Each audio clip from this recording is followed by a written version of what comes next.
নমস্কার বন্ধুরা, আজকে আমি জিভে জল আনা আঙুরের লঞ্চি বা চটপটা চাটনির রেসিপি নিয়ে এসেছি। অনেক অনুষ্ঠান বাড়িতে আপনারা নিশ্চয়ই এটা খেয়ে থাকবেন। টক ঝাল নুন মিষ্টি স্বাদের এই চাটনিটা যে কতটা মুখরোচক যারা খেয়েছেন তারা নিশ্চয়ই জানেন। এখন বাজারে ঢালা আঙুর পাওয়া যাচ্ছে, তাই অনেকটা চাটনি বানিয়ে আপনারা ফ্রিজে স্টোর করে রেখে গ্রীষ্মকালেও খেতে পারবেন। এই চাটনি মুখে রুচি ফেরাতে সাহায্য করবে।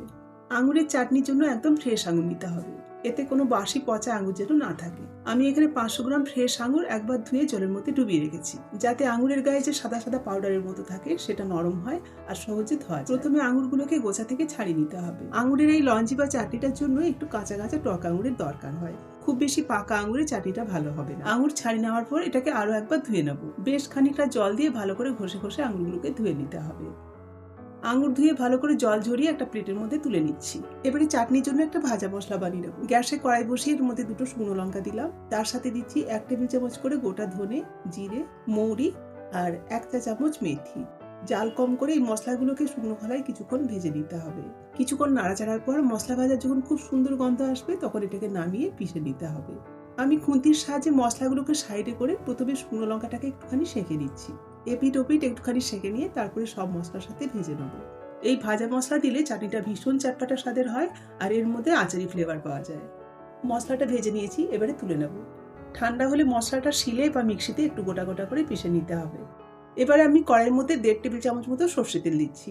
তেল গরম হলে ফোড়ন দেবো 1/2 চা চামচ কালো জিরে, 1/2 চা চামচ মৌরি আর 1/2 চা চামচ চিলি ফ্লেক্স। আমি 2টো শুকনো লঙ্কাকে শিলে কুটিয়ে দিয়েছিলাম। আপনাদের কাছে যদি রেডিমেড চিলি ফ্লেক্স থাকে সেটাও দিতে পারেন বা লঙ্কাকে কুটিয়ে দিতে পারেন। এবার জাল কম করে ফোড়নটাকে কিছুক্ষণ তেলের মধ্যে নেড়ে নিতে হবে।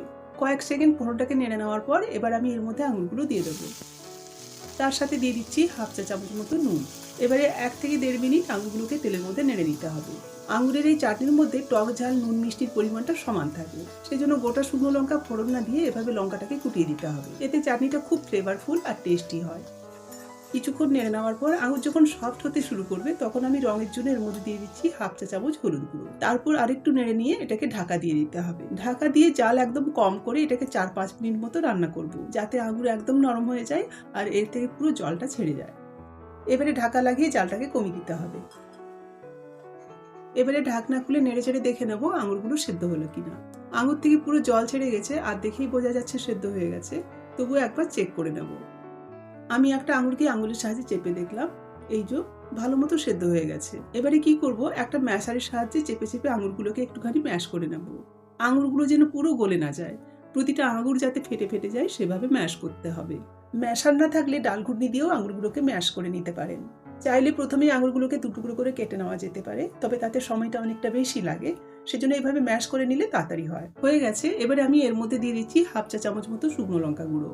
চাটনির মধ্যে ঝালের মাত্রাটাও থাকবে, সেজন্য লঙ্কা গুঁড়োটা দিতে হবে। প্রথমে আমি চিলি ফ্লেক্স ফোড়ন দিয়েছি আর ভাজা মশলার মধ্যেও শুকনো লঙ্কা আছে, তাই 1/2 চা চামচ লঙ্কা গুঁড়ো দিয়েছি। এবার একটুখানি নাড়াচাড়া করে স্বাদ মতো লবণ দিতে হবে। আমি 1 চা চামচ মতো বিট লবণ দিচ্ছি। বিট লবণটা দিলে কিন্তু চাটনির স্বাদটা খুব বেশি টেস্টি হবে। নুন দিয়ে নাড়াচাড়া করে নিয়ে এবারে আমি এর মধ্যে দিয়ে দেবো গুড়। 500 গ্রাম আঙুরে আমি 250 গ্রাম গুড় দিচ্ছি। গুড়ের পরিবর্তে আপনারা চাইলে চিনি বা মিছরিও দিতে পারেন, তবে গুড় দিয়ে চাটনিটা বানালে এটা বেশি টেস্টি হবে আর অনেকদিন স্টোর করে রাখা যাবে। গুড় দিয়ে নাড়াচাড়া করে নিয়ে এটাকে ঢাকা দিয়ে আরো মিনিট 5 মতো রান্না করব, যাতে গুড়টা সম্পূর্ণ গলে যায়। 5 মিনিট পর ঢাকাটা খুললাম। গুড় গলে গিয়ে অনেকটা জল কেটেছে। এই জলটাকে এবারে কিছুটা শুকিয়ে নিতে হবে। তার আগে এর মধ্যে আমি ওই ভাজা মশলাটা দিয়ে দেবো। আমি মশলা ভেজে শিলে একটুখানি গোটা গোটা করে পিষে নিয়েছি। এর থেকে 2 চা চামচ ভরে মশলা আমি চাটনির মধ্যে দিয়ে দিচ্ছি। তার সাথে চাটনিটাকে আরো চটপটা করার জন্য এর মধ্যে দিচ্ছি 1 চা চামচ ভরে আমচুর পাউডার। এই চাটনির মধ্যে ভাজা মশলার পরিমাণটা একটুখানি বেশি করে দিতে হবে, আর তার সাথে আমচুর পাউডারটা দিলে চাটনিটা ভীষণ চটপটা হবে। আমচুর পাউডারের পরিবর্তে আপনারা চাইলে লেবুর রসও দিতে পারেন। এই চাটনিকে বেশ অনেকদিন ফ্রিজে স্টোর করে রেখে খেতে পারবেন। আর এই চাটনির মধ্যে কিন্তু একদম জল দেওয়া যাবে না, জল দিলে চাটনিটা তাড়াতাড়ি নষ্ট হয়ে যাবে, বেশি দিন রাখা যাবে না।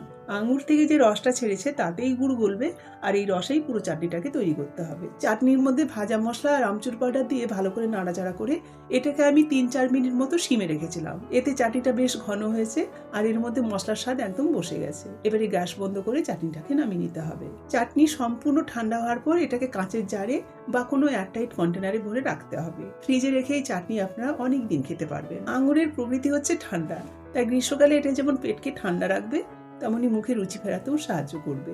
এখন কম দামে আঙুর পাওয়া যাচ্ছে, তাই অনেকটা চাটনি আপনারা একসাথে বানিয়ে রেখে দিতে পারেন। ভিডিওটা ভালো লাগলে লাইক, কমেন্ট, শেয়ার আর চ্যানেলটাকে সাবস্ক্রাইব করতে কিন্তু ভুলবেন না। ফিরে আসছি আবার নতুন করে রেসিপি নিয়ে। ততক্ষণ সকলে খুব ভালো থাকুন, নিজের খেয়াল রাখুন।